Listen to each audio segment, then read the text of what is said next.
Hey guys, welcome back to the Make Good Fashion podcast. I'm Jasmine, and I'm so excited to be here with you today. On today's episode, I'm going to be sharing the top 5 reasons retail buyers pass up on your product. So maybe you're someone who has been emailing and reaching out to retail buyers, but you haven't heard anything back yet. And this can be super frustrating to just feel like it's just radio silence after radio silence. Like, you know, your product is great and you can't figure out why you're not getting responses, or retail stores are not interested in what you're selling. So I want to go through those things with you today, things that you can start thinking about as to why you might not be hearing back and how you can fix it. The first reason why retail buyers are probably passing up on your product is because it may not be the right fit for their store.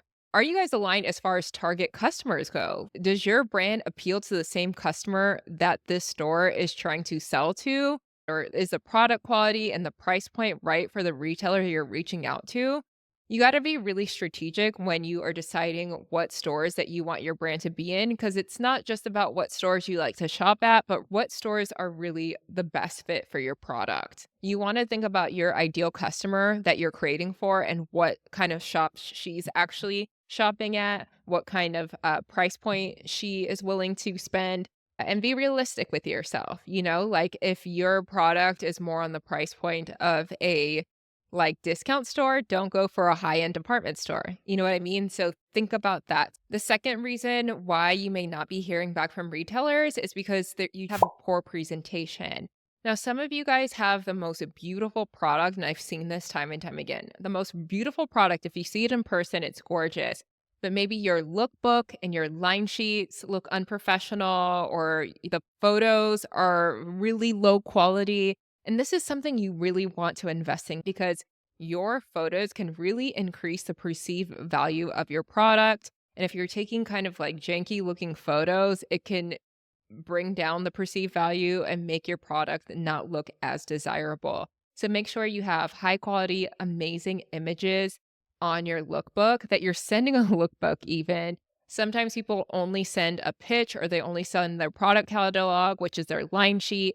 And the photos on the line sheet are super, super tiny. So you want to make sure you have some nice high res images in your lookbook, and that you're also including an image in the body of your email when you're pitching. I love a site called Suna.com, and they are amazing. I remember when I had my brand, before we found our photographer that we use for all of our campaigns, I had such a hard time to find the right photographer, to find all the things to get my shoot set up and all of that. And Suna.com makes that so easy. Basically, what they do is you ship them your product and they will shoot everything for you. You tell them what kind of shoot you want. If you want models, they will book out the models for you, all of it. They handle everything.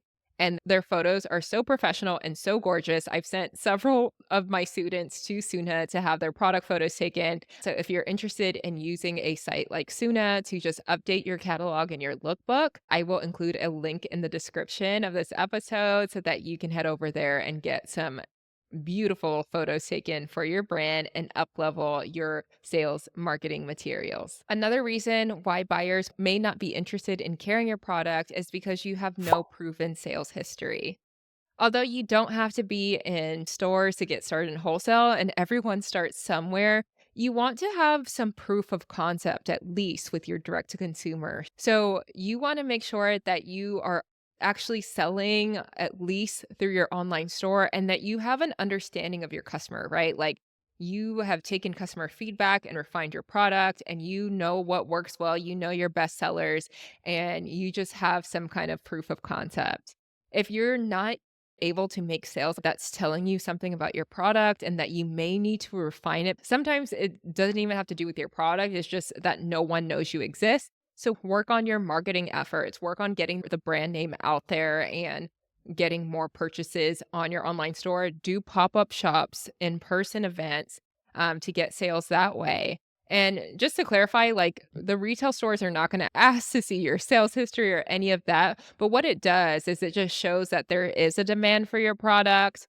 You have an idea of what works well and what doesn't, so that you can share that information with the retail stores that you're reaching out to. And then once you start getting one retail store and another retail store and another one buying into what you're selling, that will also add to your proof of concept and your proof of sales. Another reason why a retailer may be passing up on your product, and this is a big one, you guys, is that they haven't seen product samples.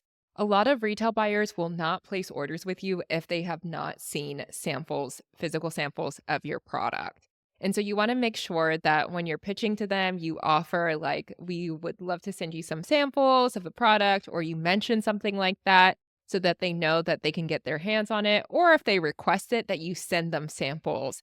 There have been times, you guys, where we get a retailer interested in something that we haven't sampled yet, and we go ahead and sample it right away to make sure we can ship it out to this retailer when they're asking for it. Because again, if retailers don't see samples, a lot of times they'll just lose interest and say, no, we're not going to take it, because they don't want to take that risk. So make sure that you're able to furnish a physical sample. And taking it even a step further, make sure your product quality is up to par, you guys. This is another reason why retailers pass on your product.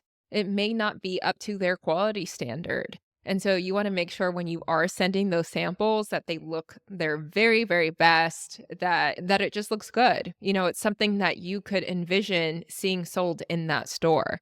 So again, you want to have physical samples available for retailers to see, and that they are the best quality possible. And lastly, you guys, another reason why retail stores may be passing up on your line is that it's simply not what they need right now.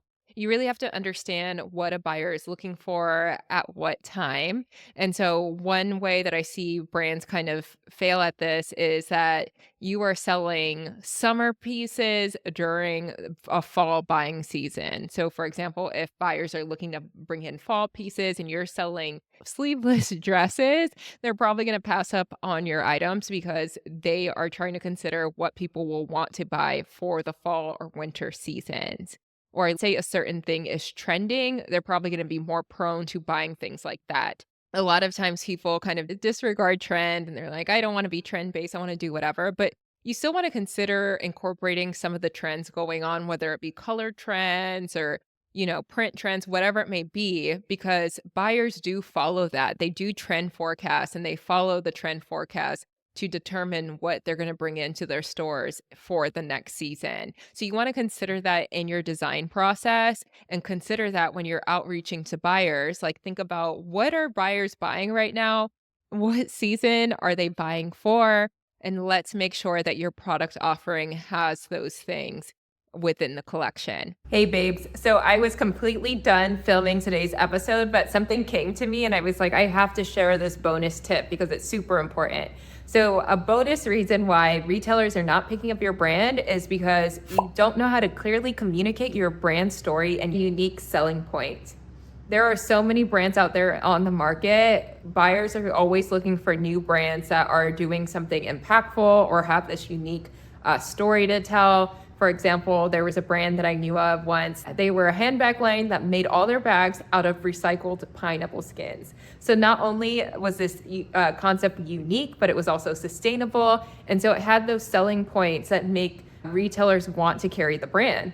I recently spoke to a retail buyer for a major department store, and she told me firsthand that she doesn't even consider any more brands that don't have something, some unique feature about it, whether it be they have sustainability efforts or ethical production or giving back, or their product is just unique in some way. And so make sure that you find out what sets your product apart, what your unique selling point is, and clearly communicate that when you are delivering your brand pitch, when you are sharing about what your brand does. It's not enough anymore to just say, hey, we have really cute clothing. Buyers are looking for selling points that they can really push to get their customers on board with buying your brand, especially if you're an emerging designer. Legacy brands that have been around for many, many years can get away with just having cute pieces and calling it a day. But as an emerging designer, you really need to build trust capital and credibility, and having something unique is a great way to get your foot in the door. One other thing I would say is that make sure that when you are reaching out to retailers and pitching them, that you are also asking for feedback. So when you send your pitch, you send your catalog, just say, would love to get your feedback, so that you can know, even if they decide not to go with your product, why they decided to decline. And make sure that you're following up. This is something I feel like people do not do. Like, you cannot just send one email out and if they don't respond, just be like, oh man, I guess they don't want my things.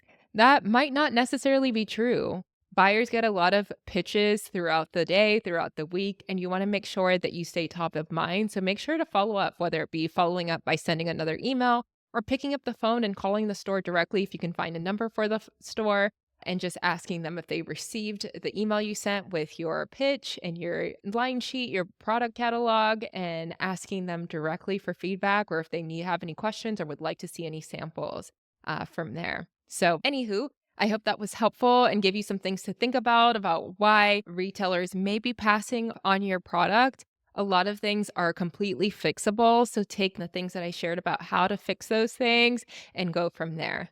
Now, if all of this interests you and you want to take your brand to the next level by retail partnerships, but you just want some more guidance, well, friend, I have an amazing workshop coming up that I want to invite you to. And it's a live workshop called How to Get Your Brand on Retail Shelves, even if you're just starting out. During this live workshop, I'm going to go in more detail and help you secure retail partnerships.